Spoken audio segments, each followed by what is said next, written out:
Our man, Dak Zollinger. Thanks for stepping in, my friend. I'm your co-commentator, Caden Davis, here with Lad Udi. Hey Lad, what's some things these younger kids can expect going out on these hills? What's their biggest thing they should look forward to?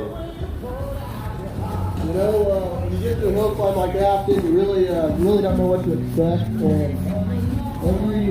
Every round of force changes, and you never know what to expect. So just be ready for anything, and want to see more experienced riders and make it more for them. They're not a long time.